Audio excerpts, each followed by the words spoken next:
Hi, this is Madi Carlson, also known as Family Ride, author of Urban Cycling, and you're listening to the Group Ride Podcast. Thanks for tuning in to episode 10 of the Group Ride Podcast. I'm your host, Wes Salmon. This show is focused on cycling in the Pacific Northwest and beyond. Today on the show, I sit down with family cyclist Madi Carlson to talk about urban cycling in Seattle. Then I check in with the Group Ride tipline, followed up by a visit to Cascade Bicycle Club to talk about Bike Everywhere Month. Clip in, riders. The Group Ride Podcast is rolling out. Last week, I met with Madi Carlson at the Lyon's Den coffee shop in Bothell, Washington, to chat about family and urban cycling. Madi is something of a local expert in this regard and has published a book on the subject titled Urban Cycling: How to Get to Work, Save Money, and Use Your Bike for City Living. So thanks so much, Madi, for joining the show. You are a well-known urban cyclist in Seattle with a very popular blog, a very popular Twitter account, and you do writing for a few other sites, and you pop up everywhere I talk to people about cycling in Seattle. So you're definitely well-known in the area for all the stuff you do. You have some really great pictures of you and your kids riding bikes on some really cool bikes. But first, I want to talk about how you got involved in riding bikes. So how did you start cycling? I've been cycling pretty much since I was a kid, like most Americans, and biking around for transportation I did off and on when it was easier than any other mode or cooler than any other mode. So in middle school, I had to start walking because biking wasn't cool anymore after the first couple months. Biked to high school until I turned 16 and got a driver's license, unfortunately. And went to a college where everyone biked, UC Santa Barbara. So there are a lot of places where it's easier to bike, like Seattle. I gradually biked more and more, even with kids here in Seattle, and got rid of my car a few years ago. And now I think even if I were in a situation where biking wasn't the easiest, I'm hooked. So it's always going to be biking from here on out. So you've gotten rid of your car. So basically your main means of transportation is a bike supplemented by transit options through busing and other things? Yeah. We live walking distance from school. One of my dirty little secrets, we don't bike to school because it would take longer to get helmets on and bike the 2 blocks than it takes to walk there. Right. But other than that, we bike everywhere and take the bus occasionally. Very cool. So you said you have your children riding with you. So that is a very broad topic that I have very little knowledge of since I don't have children myself. But I do have friends that ride tandems with children. They tow burley trailers. They do a number of different things to get their kids on the bike as well as towing their kids. Looking at your website and looking at some of the photos of some of the adventures you've gone on with your kids, I saw one picture where the kids were actually on, I think it's called your big dummy. Yeah. And you're towing their bikes. You've taken the front wheels off of their bikes and attached it to the back of your bike, and you're towing everything. How does that work? Like, what are some of the things people need to think about when they start riding with their kids to make it a great experience? Well, mostly snacks. That's my answer to everything. For grown-ups too, Right. But it's a little bigger of an issue with kids. But yeah, pretty much snacks, depending on the age, change of clothing, a toy. I feel like for biking with kids gear-wise, that's one thing you need to add. There are a lot of right answers and not a lot of wrong answers, and bikes are relatively affordable. So if you get one thing and decide it's not for you, you can switch to a different system. For little kids, 1 to 3, I really like front seats because the kids ride in front of you. Julian Davies, the founder of Seattle's Kidical Mass family group ride, calls it the 10 mile per hour hug because you're looking at the same thing. You can hear one another. But then trailers are wonderful because they contain snacks and so many toys, and they're easy to nap in. Kids can nap anywhere, as any parent knows. But if you have the room and the money, there's a great used market here in this city the size of Seattle. You should have one of everything. I think I had 3 systems on which I could carry both the kids between a double trailer and front and rear seats on my bike, and trail bike and trailer at one point. So, redundancy is good, but it's not necessary. And now the cargo bike. What you mentioned, the towing the 2 bikes with their wheels off, is an aftermarket piece I had fabricated locally by Holland Collin of Cycle Fab. It's a special tow hitch off the back of my cargo bike. And that's the nice thing. With a frame so big, there's room add a lot of stuff. But there's also, with a long tail cargo bike, which is the style I have, and there's several brands that make them, and people make them themselves. It's about a foot longer than a regular bike. So there's room for a bench on the back or seats on the back that kids can sit in, or, anything on the back, a coffee shop on the back. I primarily tow kids, but people do all kinds of things with their bikes. But you can put the whole front wheel in the bag. It's called bag and drag, and tow any bike with you. But now that my kids both have front release or quick release on their front wheels, it just makes more sense to take those wheels off rather than sacrifice any cargo space, because kids come with stuff, or we go grocery shopping on the way home from the beach, or, I don't know. So it sounds like the key things to consider are snacks for the kids, and the gear that they would need to either stay warm or stay cool, and just keep them happy, because if they're happy, they're going to continue to enjoy riding, as opposed to if they're unhappy because they are, either cold or finding it difficult to ride their bike for long distances. You got to keep them motivated to keep riding. Yeah, I look at it as any aspect of parenting. So whatever your go-to parenting style is, in my case, it's lots of snacks and distraction. If they're tired or cold, that's what we do on the bike. So when they were little and sitting in bike seats, which isn't quite as exciting as pedaling their own bikes right now, they're 7 and 10. I would keep up a steady stream of chatter, pointing out squirrels and interesting cars, and just always talking, pointing out traffic lights. So there's a little room for like traffic safety education in the ride, and it would also keep them from fighting with one another. We had a good long run of me on a regular size city bike, a Bianchi Milano, with a front seat Bow Bike Mini and a rear seat Bow Bike Maxi. So they were separated by my body, and there was no fighting. But then when we graduated to the cargo bike, where they were sitting side by side, or front to back, there was a lot more animosity, and things start out good. I started with a rear seat called a Yep Maxi at the back with my littler one, but he was still within strangling distance of his brother. I'd live for when winter came, because I'd wrap an old snowboard jacket around him backwards as a blankie, but it also worked as a straight jacket. Oh, wow. And there'd be times when I'd wonder, is it almost winter that I can start wrapping up Mr. Stranglehands? So the bike you use, tell me more about the details of the bike that you prefer when hauling kids and large gear compared to a normal bike that most people would be riding these days. Well, I love that you can carry kids and gear with a normal bike. So you certainly don't need to go out and buy a cargo bike right away. But then they're amazing vehicles. And if you want a cargo bike, you should go out and buy a cargo bike. Like I said, there are no wrong answers. I'm also a little indecisive, and I don't want anyone to think they are doing the wrong thing. Right. I really like long tail cargo bikes. That's where the load is behind you, because I can carry bikes and kids at the same time. Front loader bikes, or called Bakfietsen, which means box bikes in Dutch, or long johns, has the load in front of you. Those are wonderful, and they can carry a lot of stuff. I think those tend to be 1 foot longer than my bike, so that's something to take into consideration. But yeah, they're amazing vehicles, and they're life-changing for a lot of people. So how does the handling differ across the two different bike styles you just mentioned, as well as a normal wheelbase length bike? So mine feels like a regular bike, heavier. It's 76.4 pounds. Oh, wow. I had to weigh it at the vet on the big dog scale, because those Park Tool hooks only go up to 55 pounds. Oh, that's hilarious. And so that's mine specifically, but it has a lot of stuff on it. Yeah. So, I think you can get one lighter than that without so much stuff. And all the brands are different.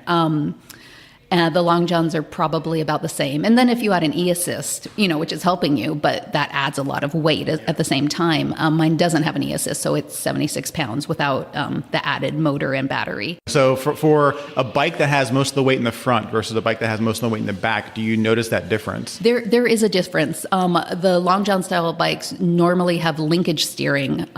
So there's kind of an extra element in there with the steering, and it feels a little different.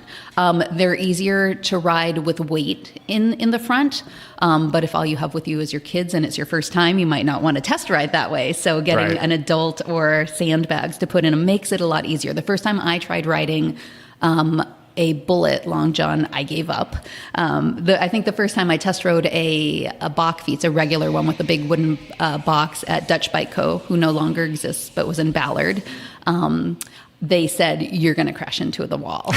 They warned me because the steering feels different. You're mesmerized by the front wheel and yeah, you kind of pull to the side. But you get used to it. And there are people who can switch back and forth from bike to bike and they're just fine. The cargo biking and the long haul biking where you've got a very large bike that's super capable, you don't see a lot of that in Seattle. I wonder if it has a little bit to do with the weight that you mentioned in the bike and then the hills that some people have to conquer depending on where they live in Seattle. You mentioned yours is not e-assist, which means you must be amazingly strong to ride that bike around some of the hills around Seattle. How do you get around like that? I know the flattest route anywhere in this city. That's the trick. But I time for it. But also, you do see a lot of them in Seattle. So I think one thing before was they weren't so easy to come by. They're gaining popularity. There are more brands available. We have a bike shop in the Greenwood neighborhood called G&O Family Cyclery that specializes in cargo bikes, most of them e-assisted. So when you have somewhere you can easily test ride and buy them or rent them, I'm on the board of Family Bike Seattle, which is a nonprofit that has a rental fleet and does seminars and bike expos. So we often set up at Bicycle Sunday in various places so people can try out bikes. And it's not just cargo bikes, all sorts of family bikes, but people are drawn to the cargo bikes. They are true car replacements. So the idea would be that it's not intimidating, just come out and try it. I mean, you've got people to help. You've got people to help you understand some of the intricacies of riding a long or a bike with somewhat of a wheelbarrow in front of it. Yeah. And the idea that people know how to find the flattest route around Seattle is another thing, because I know a lot of people are worried about climbing, but if there's a trick where finding the flattest route is beneficial, that's also what you guys can help with for folks that are interested. Right, yeah, and a lot of people, if you want to just use it within the neighborhood. So we live, I like to say, 2 blocks in the downhill direction to the Burke-Gilman Trail, and then 10 windy blocks to get back up. But we're close to the Burke-Gilman Trail, so once we're down there, there's tons of places we can get to. Like I just discovered this morning, my most easily accessed target is the one in Woodinville. So I'll ride 17 miles to go there next time. Yeah, Woodinville is great for riding, especially the trail. You can take it all the way around. It's great. Yeah. So in addition to the trails, the Greenways system in Seattle is probably something you leverage pretty frequently. Tell us what your feelings are about how Seattle has improved the Greenways and the access to bikes across multiple neighborhoods and multiple segments of the city, including their dedicated bike lanes and their greenways. Yeah, Seattle neighborhood greenways are wonderful. We live close to the Wallingford one, which was the first greenway. And it didn't have all the elements of a fully built out greenway at first. It didn't have stop signs on the cross street, so people still use it as a cut through because it's 1 block away from the main drag of 45th. But now it's got speed humps, which they added, stop signs for cross traffic, which helps a lot, and signage. And they every once in a while enforce the not parking 20 minutes or 20 mile or 20 feet to the corner. Right. And that makes a big difference for visibility. Yes. So yeah, they tend to use low traffic streets to begin with and just add a couple elements to make them more bike friendly. People are still welcome to drive on them. A lot of times I utilize greenways for leading kid rides, Kiddical Mass. And we're a big parade in that case. And cars tend to, the idea is you only use the greenway for a couple of blocks if you're driving somewhere. You shouldn't use it as a thoroughfare. Right. And I like when cars kind of come face to face with our parade and decide to turn off, or they, you can wait or will wait. But they are, it's the one type of street that I feel safe on riding with a bunch of kids. Yeah. And my own kids, they're mostly riding their own bikes now. And I know if we're on a greenway, we can, they can ride in front of me, behind me. We're not going to get honked at if we're slowing someone down because there's enough signage to point out this is a road where bikes should feel comfortable. I see a lot of people walking their dogs on greenways, on the sidewalks, because the sidewalks are safer too. It kind of breaks my heart when I see people in my neighborhood walking their dogs in high visibility vests. I feel like if you're on the sidewalk, you shouldn't have to do that. But as we all know, intersections are still on any sort of infrastructure, protected bike lanes and greenways still going to be very dangerous. Yeah. So you mentioned Kiddical Mass. That is one of 2 different, I think, large organized rides or groups of rides that you participate in. So tell me a little bit more about Kiddical Mass. Yeah, so Kiddical Mass has, I think, maybe 200 chapters worldwide now. It started 9 years ago in Eugene, Oregon as part of their Safe Routes to School program. And then ours in Seattle started a year after that. I went on the very first one. We had just moved here. I had 1 toddler in a front seat on my city bike and was extremely pregnant. I think I maybe missed one ride while I was postpartum before I stuck him in a car seat in a trailer at 10 weeks old. Wow, that's dedication. To get biking again. And then after a few years, I took over leading the rides. So now there are a few of us moms who lead the rides. I'm one of them, and I set up the routes, do the promoting, and gather a big group of kids. Our most recent one was April 1st. We had an April Fool's Day ride. We planted donut seeds, which look suspiciously like Cheerios. And then we rode to Mighty O Donuts in Ballard and ate donuts, last season's crop. And then we rode to a kid-friendly brewery, because my rides that end at breweries always have the most participants. And of course, I think we were 44 people, and a cool. lot of them were kids on their own bikes. There were a lot of cargo bikes, trailers. It's really, really fun. That's awesome. So when's the next ride? I think the next one will be a combination, Critical Lass, my other group ride, and Critical Mass for Cyclofem, which is an annual event on Mother's Day. And where will that one take place? That one I haven't announced yet. You've heard it here first. We're going to repeat last year's route. So we're going to start at Cal Anderson at 11 on Mother's Day and ride to Madrona Beach. Okay. That's pretty cool. Yeah, utilizing a lot of Greenways. Yes. So all my group rides, we try to do a variety of things. Not too much trail because the tagline of Critical Mass is kids are traffic too. So we want to be out on the street and we want to see people. We want people to see us on our bikes, kids and kids riding their own bikes. So we tend to do some arterials even because we get the whole safety in numbers thing, and greenways and quiet side streets and in between. And in addition to all of those events, as well as your riding everywhere, you also participate in a few other types of cycling. One of them is like bike camping. So I believe recently you guys did a bike camping trip. Tell me about your bike camping trip. Yeah, we do a lot of bike camping trips. I like to lead at least one group bike camping trip for the Seattle area families. This year, we're going to do one for the Swift Camp Out, June 24th to 25th. And our group rides always go to Fay Bainbridge Park on Bainbridge Island because I don't know anywhere else to get a lot of families. That's one thing about cargo bikes. You can't put them on the bus and you can't put them on the train.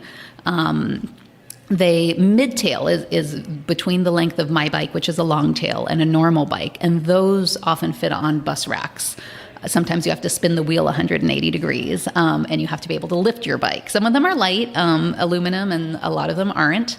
But you can't take a group of 20 families on a bus or train. So it's wherever we can pedal to. So pedaling downtown to the ferry terminal and wheeling all those heavy bikes onto a ferry works perfectly. You don't have to take your camping gear off.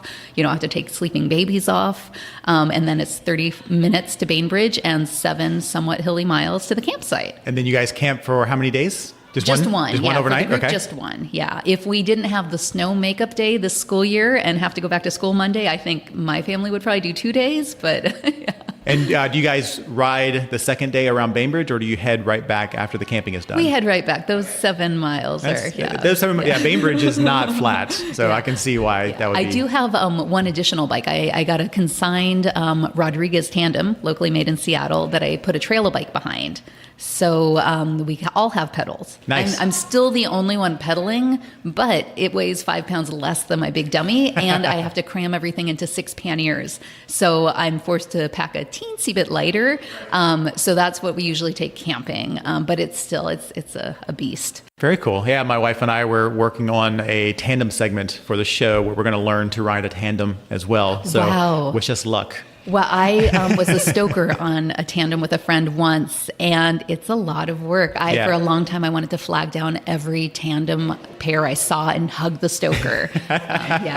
Plus, there's a lot of coordination that you have to work on. And I would imagine, like with the kids, if they're not pedaling, then you're more in control. It's easier. But it's a bit easier that way. Kids make wonderful stokers because they're used to following your lead. And and they're lighter. But kids make excellent stokers. Yeah, a friend of mine, he rode a tandem on STP with his daughter, and they towed his son on a piccolo. So he was That's what mine is. So I love the burly piccolo. It's an amazing effort to ride that far. And the kids, they were great. There was like no complaining. They were enjoying the ride. They're pedaling. Like only fell asleep a few times. You know how it goes. So Yeah. it's really amazing to see kids spend that amount of time on a bike and really love it. Yeah. As an adult, I've ridden that ride a few times, and there are times I don't want to be on the bike on that ride because it's just so long.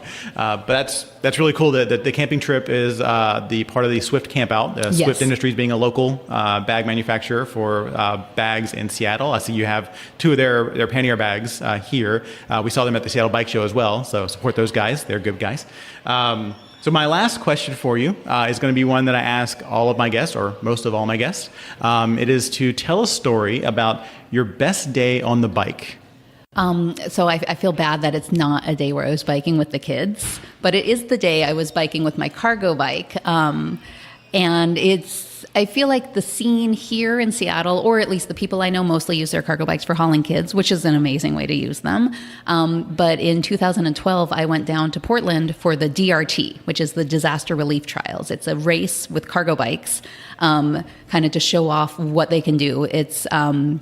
The premise is it's 4 days after an earthquake or some sort of catastrophic event, and roads are down, and the only way to save the world is with cargo bikes.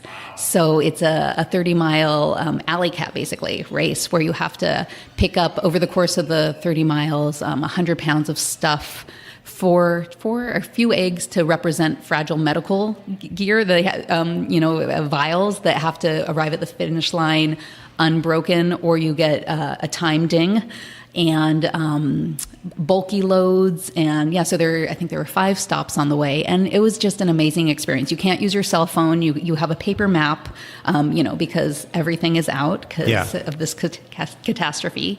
And I followed a friend around because I don't know Portland very well. That was their second DRT. It started in Portland, and that was the first year we had one here in Seattle. So it's an annual event. We have one here in Seattle. The organizing for this year's hasn't started yet. But just racing around, and people were calling out their car windows, "What are you doing?" And even though it was a race, we stopped and we talked to all of them, and we said, "We're saving the world, man." Oh, wow. There was a team from Joe Bike, a Portland bike shop, and they all rode together as a group. And they were helping other competitors and just random people with flat tires. So they were like doing mechanical work along the way while cool. racing. Oh, wow. One of the things is you have to lift your bike over a barrier, a meter-high barrier. I was riding with 2 other moms. 2 of us had cargo bikes. One had a bike with trailer. So you don't need to have a cargo bike to do it. And we helped each other lift the bikes up and over. So the teamwork was a big aspect of that. Back then there weren't teams. I think now they have teams. Ours in Seattle, we were the first, I think, that had a family category. So it's a smaller course, and you have a kid with you, and you have to do kid-oriented stuff. Okay. Like buy diapers that later get donated to the food bank or an organization that needs diapers. And right. It was just really, really fun. And it took all day, and it was hot. And we felt like we were saving the world. That's really cool. And they are used during catastrophic events. So yeah, so you guys said they're doing another one this year, one in Seattle as well. So there are quite a few around the country. Okay, did you win last year? No, I volunteered. Volunteered, so okay. that's the nice thing. If I volunteer to help, the first couple I helped organize, and now I just volunteer day of. Okay. And then I'm kind of off the hook for writing. Got it. Understood.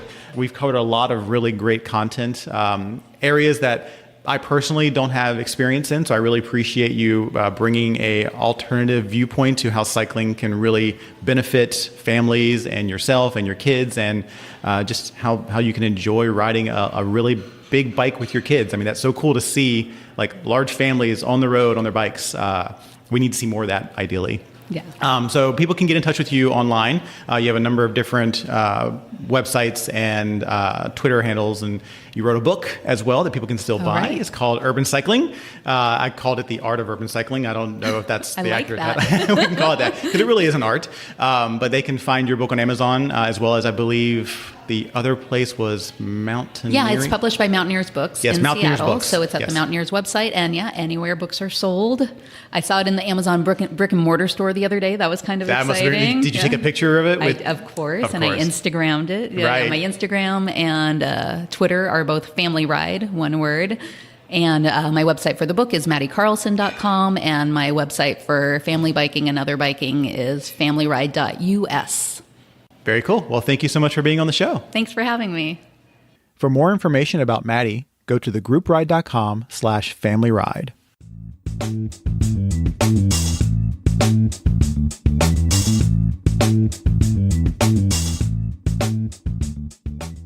It's time to check in with the Group Ride podcast tip line. The topic for this week was the must-have tool for your saddlebag. Here's a tip from Glenn. Hi, this is Glenn. The best tools that I have in my saddlebag are kind of the nitrile gloves to keep your hands clean for whatever you're doing, as well as I have some kind of citrus disposable white things that I always keep a few in there, which are really nice too when you come along someone changing their tire or something and they're all filthy. They are very appreciative if you give them one of those so they can clean up after they're done, and they're handy to have when you've got to do something quickly. So that's not really a tool, but that's my favorite thing that's in my tool pouch. It's time to change the tip line topic again. For the next 2 weeks, you can call in with a tip for any topic you desire, as long as it's cycling related. So if you have a tip, be it about where to ride, how to fix something, or just general cycling knowledge you want to share, give me a call at 206-651-4161 and leave your tip along with your name. You can also email me a voice file at tipline@thegroupride.com.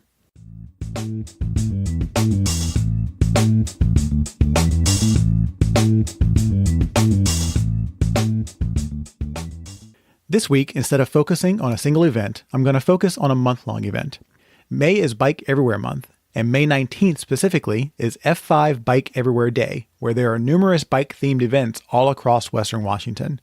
To get the scoop on what Bike Everywhere Month is all about, I sat down with Cascade Bicycle's Rise and Event Coordinator Charlie Hockett at the Cascade headquarters in Seattle, Washington. Thanks for joining me, Charlie. I'm here to talk about Bike Everywhere Month, where we try to find ways to get people to ride their bikes everywhere. And luckily, in Washington State, May is typically the month where it stops raining. So first, I want to ask you about the organization and the organizations that are sponsoring and promoting Bike Everywhere Month. So there's Cascade Bicycle Club and Washington Bikes, and we're basically both working towards the same thing, but just kind of through different avenues. So Cascade is a C3, and we put on education from anywhere from school-age kids all the way up to adults. We do grassroots organizing and hold workshops.